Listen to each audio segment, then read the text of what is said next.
Happy Friday morning. Just give me a second to get all the streams loaded up. Alright, we are live on Instagram, YouTube, Facebook, and LinkedIn. Perfect. Let's do an audio check. Everything sound alright?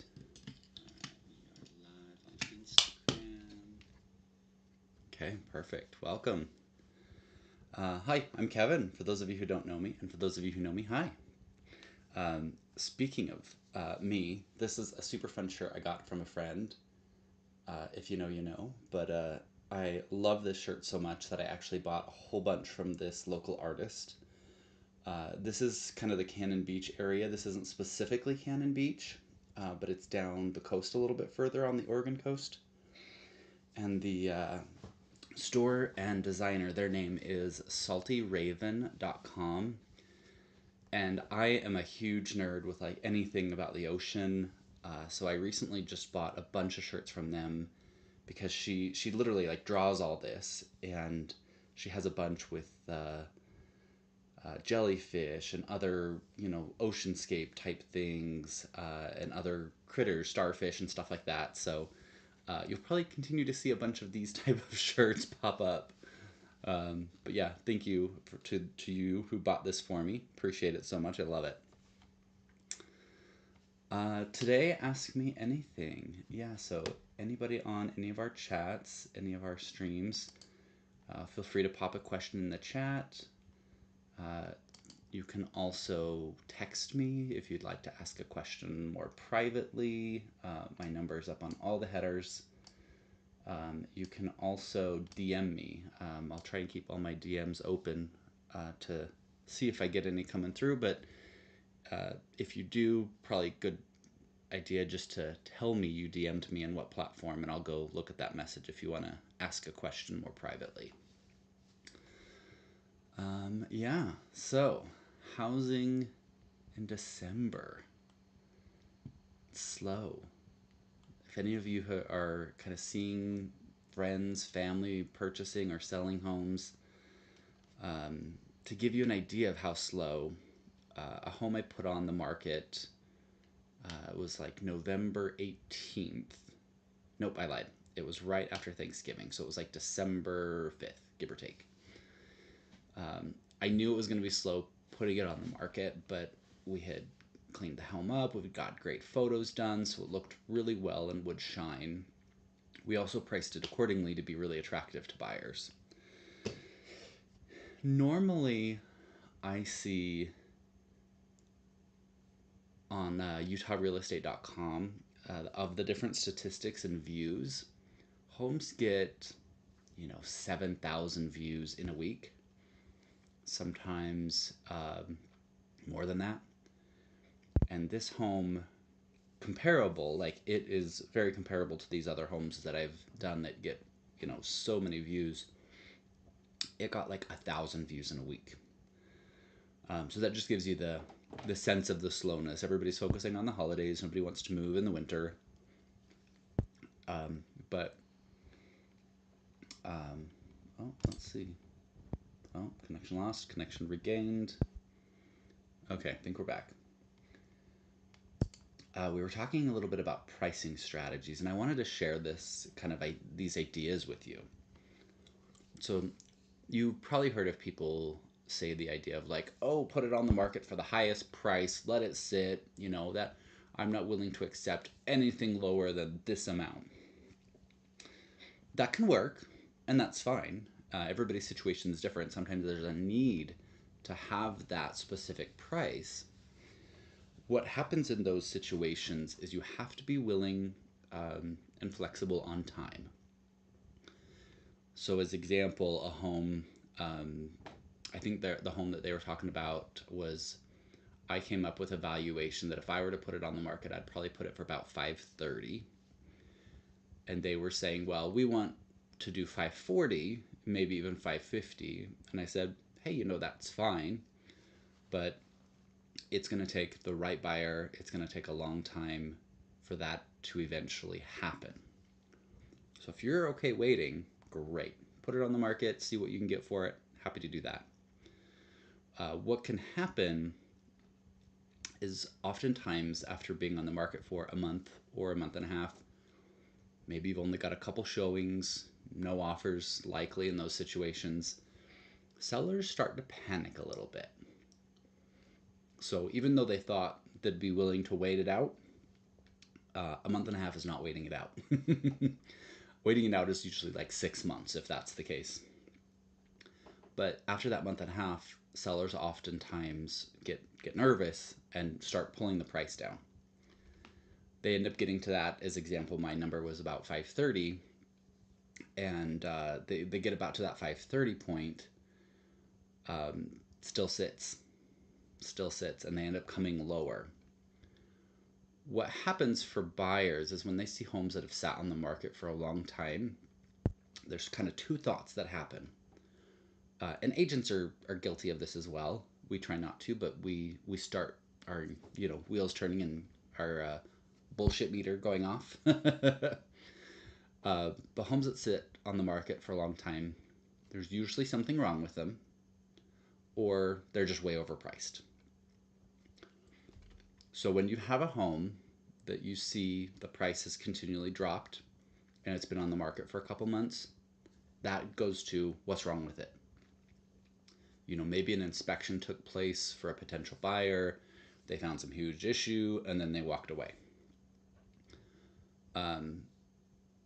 Things like that are what start to then impact pricing and desirability for buyers to buy it. So in this situation, if you've listed that high price and you've ticked it down because you got nervous, you kind of shot yourself in the foot. It's kind of like the brand new shiny toy. If you can put something out on market, put it at a fair market value, make it look pretty and gorgeous, it stands out compared to all the others that are on the market right now, you get a lot of attention and a lot of views, a lot of activity. That's usually what I find sells homes the fastest. Literally, most of the time in this situation, I will put a home on the market, maybe like a Tuesday is where I try to aim, Tuesday, Wednesday. I usually will do an open house Friday, Saturday, or both. Usually by Monday, if I have priced it right, done proper photos, made it attractive, got some desirability for buyers to show up, usually Monday, we're under contract. We've got a good deal, a good offer. Sometimes the offers I've even had come in above asking price, which is even better.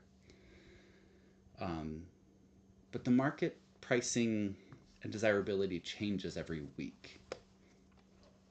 So this new home that I just put on market, same, we aimed I think for a Tuesday.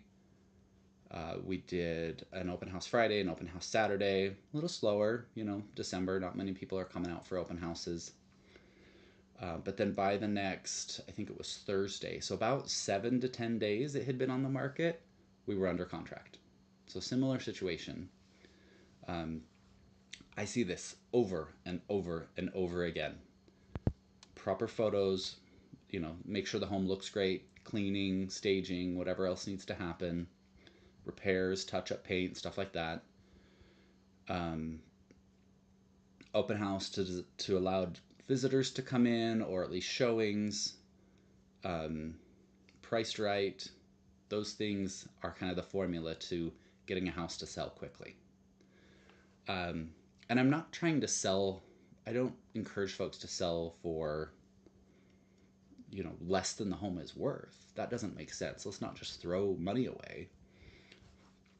What I look at my pricing strategy is I look at homes that would be considered superior to the one that I'm working on, homes that are like average, that are kind of in the same bucket of the home I'm working on, and then homes that would be considered inferior. Now, this isn't meant as judgmental terms at all. This is literally how appraisers guide it. They guide things like superior and inferior just based on like condition and amenities. So it's not a judgment of you only have, or your home is dirty or something like that. That ties into a different part.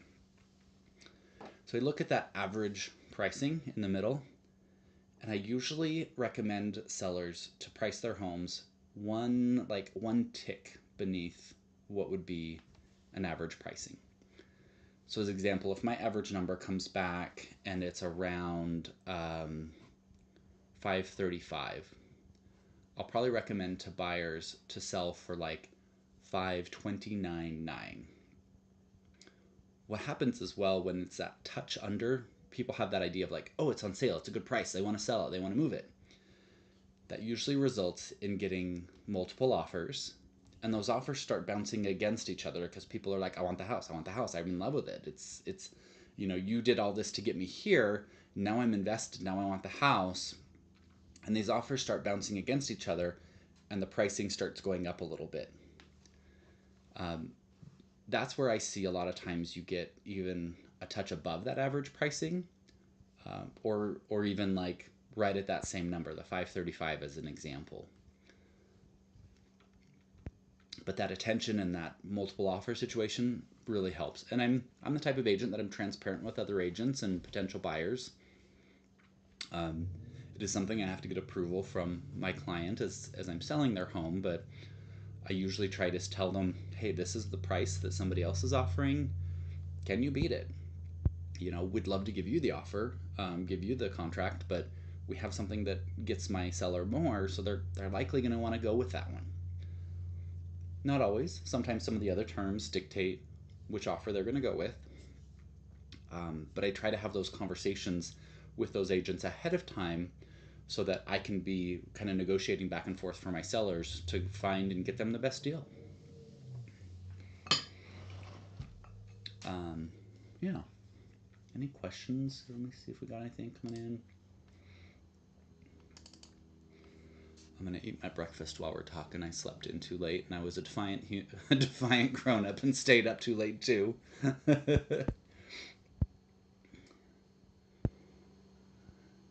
There's a new show out for the queer community, and it's just kind of a fun show too. But it's called Heated Rivalry on HBO, and it's all about hockey players and falling in love, but not being out of the closet and all that kind of stuff. I was up late watching that. Always fun to see, love stories, romance. I'm a big sob for stuff like that.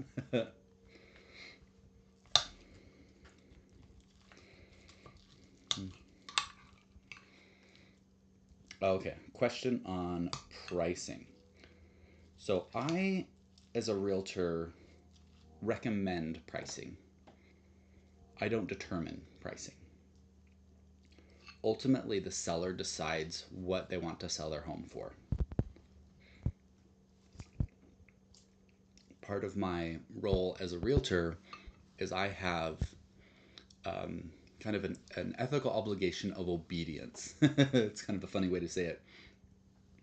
But if somebody were to, tell me, I want you to list my home at this price, I can push back a little bit and say, if we do this, this is how this is going to flow out. This is what I've seen in the past. But ultimately, you tell me to do something, as long as it's legal and ethical, I have to do it. So the same situation as we kind of were talking before, sellers coming in saying, hey, I want this price. I'm not moving, not adjusting for this price. Great, happy to do that. This is what this could look like, so I want to prepare you so that you're aware of what can happen. Does that change your pricing? Or if not, we're still at that number. Let's move forward. Great. Mona, thanks for your question. Let's see here. You bought your first home last April. Awesome. You're now hoping to sell as soon as you can for the best price you can get and would love any advice or guidance in the process. This will be my first time selling a house. Yeah, awesome. And Mona, if you've seen on my links, I have you can book time with me, coffee, I call it kind of booking coffee or tea. So if you do want to speak privately about your specific numbers and what that can look like, no pressure, no commitments, just conversation. Feel free to book some time and grab some time on my calendar. The magical time to sell is like April 12th. It's some weird arbitrary day. I think some of the things that back into it are spring. People have been stuck in their home all winter. They've realized everything they hate about their home and they want to move to a new one. As well, a lot of folks have kids, so timing a home to hit the market in April, it usually closes in May. 30 days is kind of a common time frame. May is when school is out. You can have the kids help you, you can move, and then have the summer vacations and kind of be settled in your new place. We see the most activity that time of year. So if you can wait, that's great. The situation I just had with these clients that had to list, they're moving out of state. They had to go, so we had to list it anyway. But obviously you can see we still got it sold. And that's the goal. Couple things I tell sellers to prepare to sell. And I recommend having, me, or if you want to work with me or another agent, or, as we're kind of figuring stuff out, have somebody come to your home and kind of do a walkthrough. Because there are things that you will think, oh, I need to clean this up. I need to fix this. It needs to look better. But from an agent perspective, we might guide you to say, don't worry about that. Instead, focus on this. This will help sell and make it look better. But having us come through, we can guide you on things that buyers are going to be looking for. So we'll kind of work through a list of maybe touch-ups, things that need to be done around the home, things that need to be cleaned. A big thing is we as humans like stuff. My camera view is actually pretty perfect because this room is pretty empty on this side. But I've got all sorts of stuff on my desk. I have a little succulent. I have a tape dispenser. I have paper clips. I have pens. I got everything. Clear the clutter. That's one of the other pieces. So we'll talk about, this desk, maybe it's your dresser with your clothing.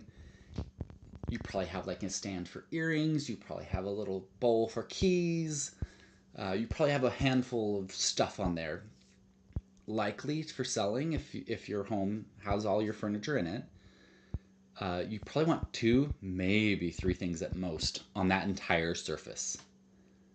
Clean, sleek, organized. Those are the types of things that buyers will be looking for and will be attractive to them. The other piece, and this sometimes is hard when you're still living in a home but trying to sell it, is taking down any, I call them personal artifacts or religious artifacts. So you've likely got a family photo or photo of kids or photo of somebody you're in a relationship with, either on a desk or on a wall. Tucking those away. I know sometimes it hurts and pulls at the heartstrings. The reason for that is when a buyer comes into your home and sees those, they think, oh, this is their home, not my home. And it even subconscious level, even though they know the home's for sale, they can't picture themselves in the home and a part of it and what this could look like for them. So having those things tucked away, same with religious artifacts. If somebody's not of that same religion, they'll see that and go ooh, this place is more of that type of thing, not what my religious experience, and it'll deter buyers. So it's a little bit of having kind of that clean, neutral slate, tucking personal items away, tucking religious art items away. The other item that I always recommend for people to prepare for showings is anything of value needs to be put away, needs to be locked up. And anything that could be broken that's irreplaceable. So something sentimental. You got this from your grandma and, it's really meaningful to you. It may only be worth $10, but you can't get another one. Accidents happen. I luckily have never had a seller tell me that some item was stolen during a home showing. Agents, I think, have enough credibility and accountability that they're walking the home with their clients. A Open houses, I'm there. I'm checking in on people and make sure they're not just hanging out in a room for too long. But humans are humans. Somebody might see an opportunity to open a drawer, and if it's something they can grab quick, they might. And I would hate to have you lose something that you can't have replaced. Or if they're bringing kids to an open house or something, even adults, they might trip on something and break something, or something falls off the wall. I would hate to have that not, that personal item be gone and not be able to get it back. So those are kind of your basic preparation things. If we're also talking spring, sometimes we'll do a little cleanup of the yard. I love to try and plant some fresh flowers, make sure that there are flowers by the entrance when people come and go, just to add a little more curb appeal, make it fresh and sharp. Mona, I do also have, let me pull it up on my website and I can share my screen here. All right.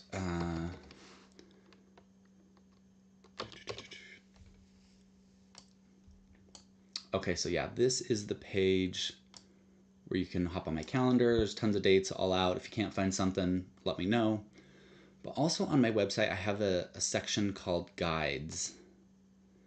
I have a buyer's and a seller's guide, and this talks about all the different steps, what it looks like to sell a home, what it looks like working with me. I have some examples of some listings in the seller's handbook, so you can know what the final product would look like with me. You can drop your information here, and this will send you a link for it, and that'll also give you some background to start thinking about for selling. Same for anybody who's looking to buy. What does buying look like? First time home buyers. I do have a buyer's handbook as well, so you can pop on here and request that. For those of you who love to browse and see properties, I do have a property section. This is my listings and then all the other listings with my brokerage. So there's a lot of different homes. This Virginia Street bungalow is so pretty. You can see it's been on the market for a minute because, fall is here and it's not as green and lush like that. But at that price point, things generally are a little slower to move. Just big open windows. So you can see kind of that clean idea here is that there's not much stuff on the coffee table. There's like one thing on the end table. The kitchen countertops are super clean. I was talking with my broker the other day. She was helping me make sourdough. She has worked with some friends of hers and has this really great sourdough recipe and the sourdough starter. And I love getting loaves of sourdough from her. And so I finally was like, can I help you make the sourdough? Or can you teach me how to do it? So I came over to her house and we were commenting. She kind of made the comment of like, she feels like her kitchen is like almost like the kitchen of a witch, where you've got like all these, apothecary little bottles and little stuff all over your countertop. Whereas I was saying, for me and my husband, we generally like pretty sleek, pretty clean, only a couple things on the countertop. So for her, this would be very difficult to do. She's cooking a lot. She's always in the kitchen. So to have it super clean like this and like nothing on the countertops, for her, that's like, I can't do it. But it looks great, right? I mean, clean, minimal stuff. This home, I believe this is all the owner's belongings.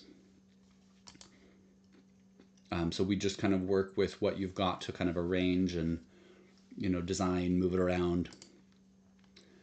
Some of the homes we'll work with are vacant. And these can be, honestly, some of the best to work with because you kind of have a clean slate of how you can design and make the home look. Let me pull one back. This one. So this home I sold and it was vacant. So this is an example of what staging a home would look like. So I have a couple designers that I work with, and they have like warehouses of furniture. It's crazy. Um, so they brought in literally everything you see. They have the place settings, the couch, the rug, the paintings on the walls, and it just allows us to design the home and lay it out in a way that feels like it would really flow well. It'd be really attractive. This home has this weird little alcove on this side here. Um, it's this wall comes out like a foot and a half from the pantry, and then this wall comes out like 2 feet. So we were stuck like how and what do we put there, and we ended up with this kind of buffet table idea, which I think made it really nice. There's like a drink mixing station for somebody. Here's the primary bedroom. So same, we brought all this in. I guess we could have added, a little plant in the corner or something just for balance, but at that point it's kind of diminishing returns. Towels in the bathroom. Yeah, so this is all staged. Obviously, there's no clothes in the closet, so yeah, it's empty. There's some homes that, you might have most things already set in a home, but you may have a couple side rooms that don't have anything or need something. This room I actually did. I got the painting from the stager, but I put the bed together. I have some tricks to make that happen and make it look good. I have some nightstands, some lamps. Those are great to kind of fill in some spaces. When you're staging, it doesn't make sense to stage like an entire home. That gets to be too much. What we look at is like the kitchen, the dining room, a primary bedroom, a primary bathroom. Those are kind of your main focus areas of a home. The other part of that, though, is you don't want, as you're walking through the home, you don't want to go from one room to the next to have like one room staged, one room empty, one room staged, one room empty. You want like a continuous flow so it doesn't feel awkward. That's why else I use that kind of filler stuff that I have for this other room. In this home, as an example, we had this little office staged. We had that primary bedroom across the hall staged. It would have been weird to have one other room that's right there, and it's the last room just empty.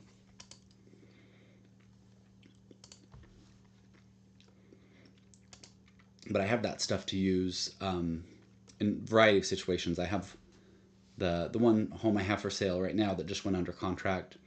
I just brought some, fake plants, some little design stuff like that, to kind of balance some things out. We also look at what is kind of like the ideal person to buy the home, or the ideal like demographic. We're not trying to go against anything of fair housing, nothing like that. That home that I just showed you as an example, this was kind of in the Mill Creek area, and the Mill Creek area seems to have a lot of kind of working professionals. So a couple, maybe a kid or two, maybe somebody who uses it in an office. So kind of some flexibility there. So here, as an example, that's why we did an office, as we thought most likely the size of this home, maybe it could be a family who has a kid, maybe it's a live-in parent, but likely probably somebody's going to want this as an office. Maybe a young couple. So that's why we staged that other room as an office. This townhome here, this was a larger home, 5-bedroom, 3-bath. And again, you might have situations where this home might not have any kids. That's fine. Oftentimes, more bedrooms is kids. That's just kind of Utah. This is also, like, looking out this window, you can see a school. It's so close. So many people that came to the open house were like, my kid wants to go to that school. I want them to go to that school. They already go to that school. We're trying to find a home for our family. So what this kind of looks like as well, since this home was a little bit bigger, we had space for a full dining area. You can kind of see that in the corner. Living room, kitchen, but then there was this odd loft area that we were like, what do we do with this? Do we make it kind of that office space? Or here we kind of went with this idea of almost like a kid's play area.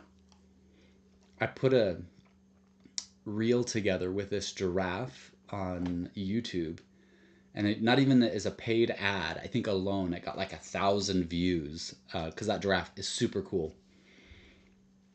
But this is a super small, kids table, kind of some fun kids books. There's some stuff here on the wall. So trying to focus in on what is that primary group that is likely going to buy, kind of what's the biggest customer segment. But this home has tons of flexibility, it might not. Because this home was so big, this is the primary bedroom. When you came up the stairs, you can see the primary bedroom over there. There's another bedroom back here, and then there's this one here. I put in the staging on those other 2 rooms for that same idea of having it flow and not go upstairs to the primary bedroom to see it all staged, and then nothing else is staged. That feels weird. And just simple, little nightstand, bed. I'm not the most amazing designer. That's why I hire the pros. This one had a little outdoor area. We contemplated doing, maybe a little table of chairs, a couch, something. But we felt like the bigger focus was that loft area, so we really honed in there.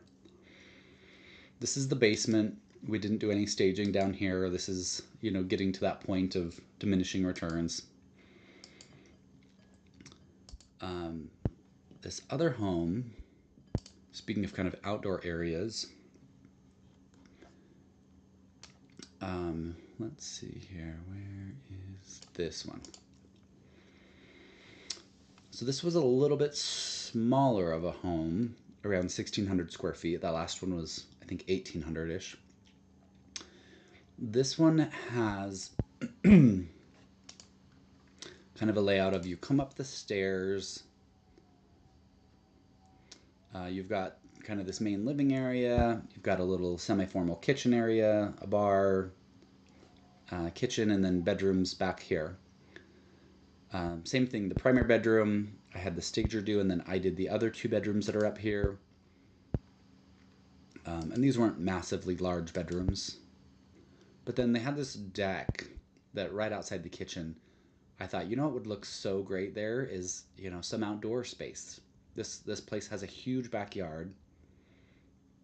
People who are going to buy this home are likely going to use that backyard. Like, that's going to be one of the selling points for them. So if I can put some furniture out here to help draw them out and draw those eyes to that area, even better.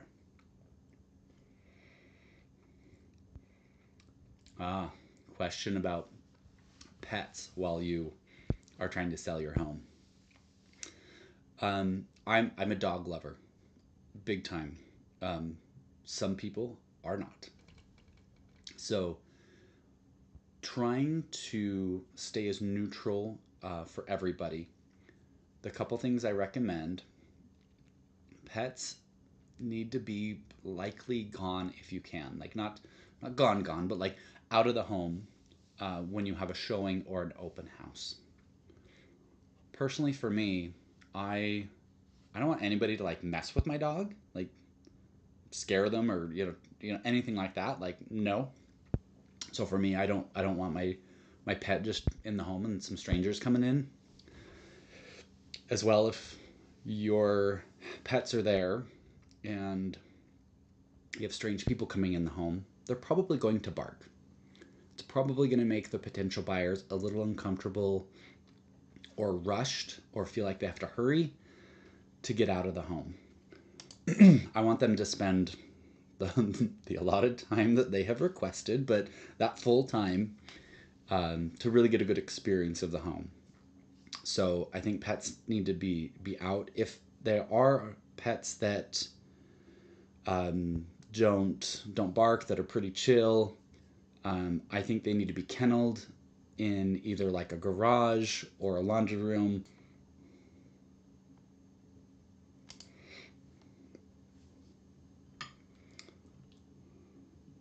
Okay, we're back. Sorry about that.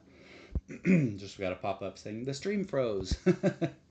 um, so pets need to be out of the house if you can. If you can't, and they're not gonna bark, that they're fine being around strangers, kenneled either in like the garage or in a laundry room. Um, the other hard part about pets is smells and cleaning. Anytime you have a showing or an open house, you want your home to be as clean as possible. We all have different levels of clean and what clean means. I usually talk to folks about whatever you think is clean, clean it again. Just because there are some people out there who have insanely high cleaning expectations, and to try to just cover everybody, a super clean home that smells great, that's staged well, that looks well, sells fast. So having dogs, you'll want to vacuum every time before a showing or before an open house. If there's deodorizer that needs to be done, their bedding that needs to be washed so you don't have that dog smell. It's fine to leave some of the dog stuff out. Like, people know that there's a dog living there and you don't necessarily need to hide that. But having it actively smell like a vet or a dog place will deter some buyers. Obviously, you can't get every piece of hair, if you have a husky or something like that, out of the home. But sweeping, vacuuming every time before somebody comes over is going to be ideal. You want it as clean as possible. I know some folks that have dogs. If they work from home, they'll just take the dogs in the car or to the park during the showing or during the open house, so that way they don't have to leave them in a kennel. Maybe drop them off at a neighbor's for a little bit. Most showings will last 30 minutes to an hour, so it's not a ton of time. Open houses are usually 2 hours, give or take. When a home is first listed, I usually see kind of a rush of showings. So you might have one night that you have 3 or 4 showings. So it might be 2-3 hour block of time. But then once you get under contract, stuff slows down quite immensely.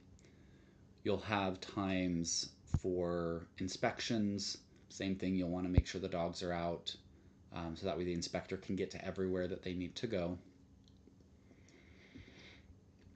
It'll feel like a lot trying to manage the pups for those first, that first week of constant showings, but it will slow down. That's where you and I can work together on timing. Does it make sense to do this week because you've got all these other appointments that you can't miss, can't reschedule, so it's going to be insanely difficult and stressful to try and balance the dogs, these appointments, and the showings. Well, let's look at next week. Next week, you have a clearer schedule. You'll be able to take the dogs to the park during showings. Great, let's do that.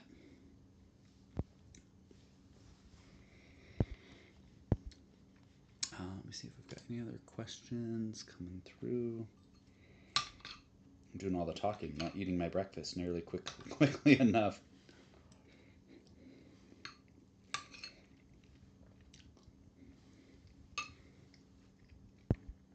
P.S. Whoever knew butternut squash for breakfast with some eggs? It's good stuff. I never thought butternut squash would be a good breakfast food, but it's really good. I don't have it like mixed in with the eggs at all. I'll give you kind of a view here, but just separated. But yeah, those are good flavors for breakfast. And obviously you've been seeing me nibble on blueberries.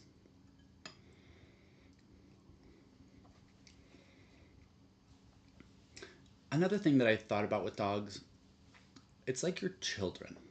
Would you leave your children at home during a showing when strangers are coming over? Probably not. Um, Kids are messy. You're probably going to clean up after them um, before a showing. Kids can be smelly. They can make messes. Um, Likely, you're going to clean them up and clean up messes that they've made before. So kind of in that same realm. What would you do for your kid? Probably the same as what you need to do for your dog. Yeah. Oh yeah, glad you like it, Mona. I made some a few days ago, and I'll oftentimes like make rice or a piece of bread or something to go with eggs, and saw that in the fridge, and I was like, yeah, let's try it. Now I'm like hooked. All right, any other questions we've got coming in? Let's see.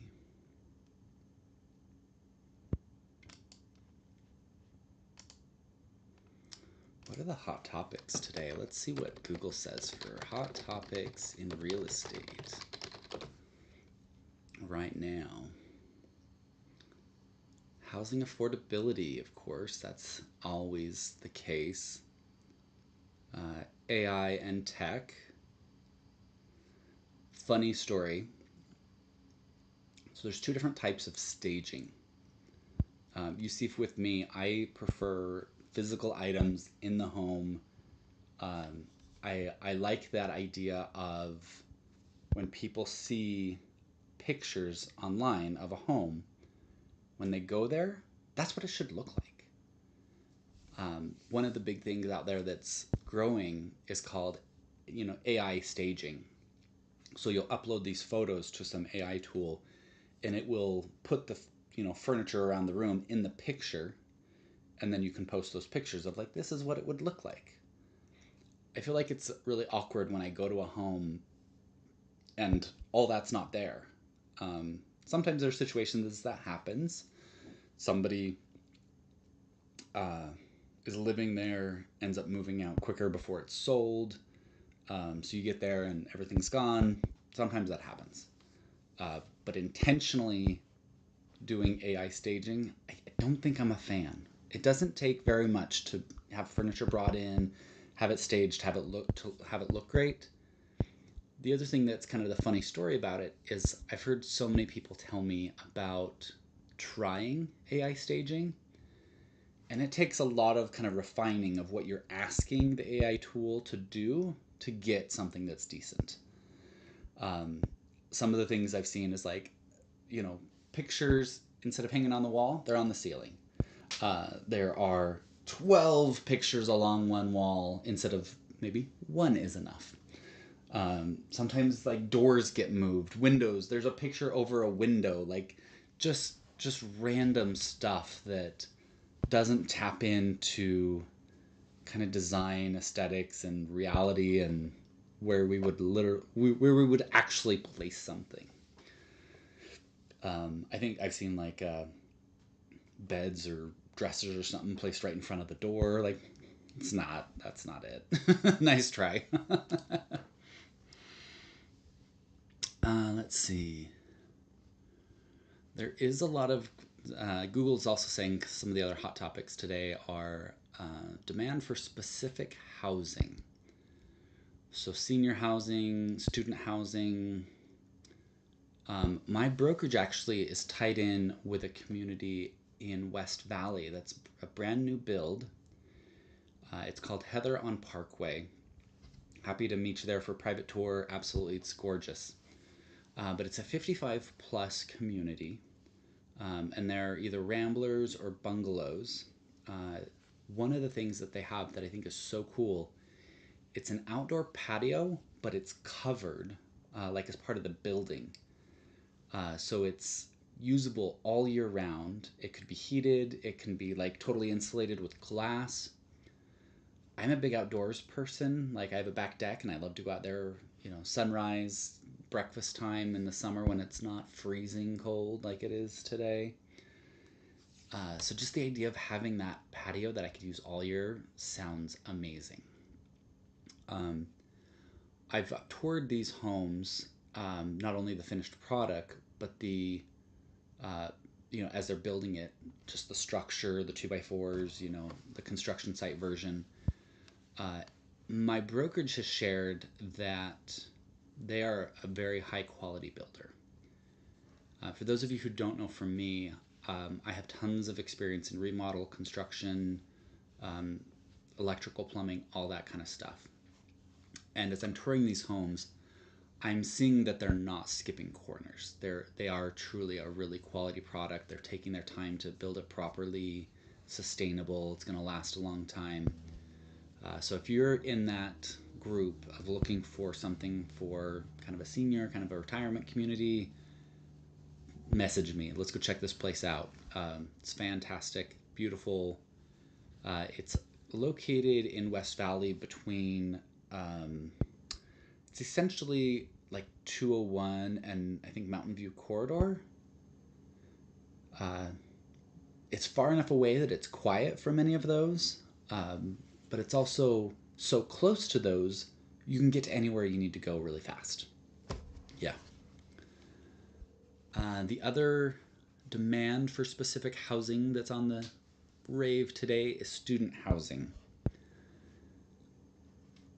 There are so many opportunities for students.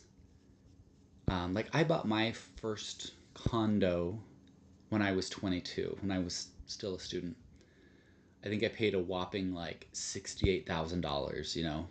It was this 900 or like 600 to 900 square foot, 1 bedroom condo, and that was perfect. I could afford that by myself. Um, so many options out there for things like that for students, especially if parents are helping. Usually parents are already helping, so why not have that go into an investment, into an asset that can grow in value? Or things like a duplex or room, buying a place with a couple friends to help make it more affordable. Um, I did a tour of some units up by the University of Utah about a month ago. And these are gorgeous units. Not only is the view incredible, out the living room, you're just seeing across the entire valley downtown because you're up by the U, but they're spacious. They've got, amenities in the building. It's close to everything. Love that idea of being right close to downtown. Um, and they're it sounds crazy to say, but they're running for about 200 to 300,000. A lot of folks, that is kind of how much they're paying in rent anyway, so it is an option to be affordable. And especially if mom or dad are helping out, any of that, yeah, tons of options. I'm I have rental properties myself, so I see that and I think of when they leave college, they could rent it or they could sell it, take that equity and move it to their next one. Kind of whatever works for them to get more value, more equity, and follow along with their goals. But just it's this idea of there's never a bad time to own real estate. Uh, we try to jump in, during the different curves, during the ups, during the downs. Uh, sure, you can try and time that a little bit to get fractionally better. Sometimes we get fractionally worse because things happen. But as those values go over time, they just continue to increase. I look at my portfolio now and I'm just like, I don't know how, I don't know how any other way, any other form of investing would get me something that's valued this high. Like that double, triple idea in the stock market, that would take so long. Whereas the home I'm in now, I've only been here maybe 8 years. And in the first three, four, it doubled in value. Like that is just mind blowing.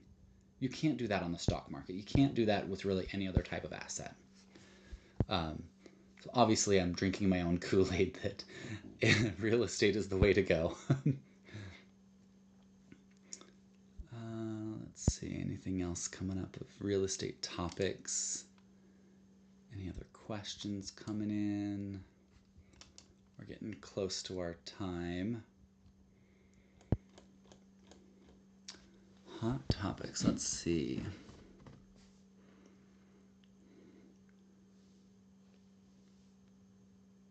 And affordability, kind of some of what I just mentioned are some great ways to think about affordability.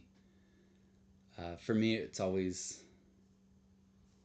got some other pop-up that something dropped, but we're still streaming, so we're gonna go for it.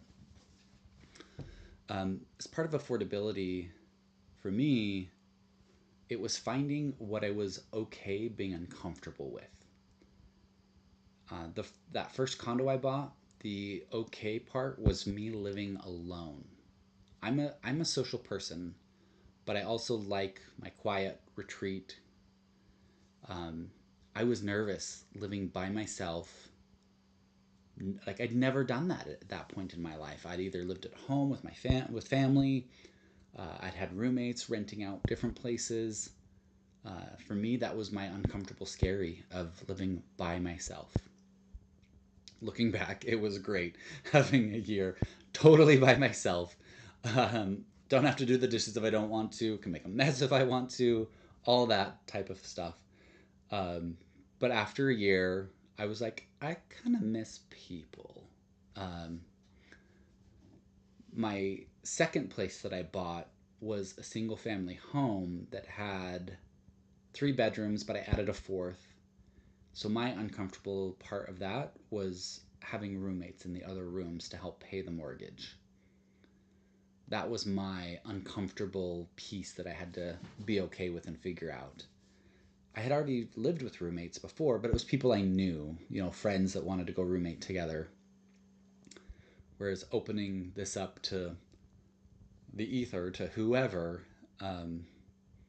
definitely got some interesting characters through there. But it was okay. It worked out. And, yeah, that was my uncomfortableness.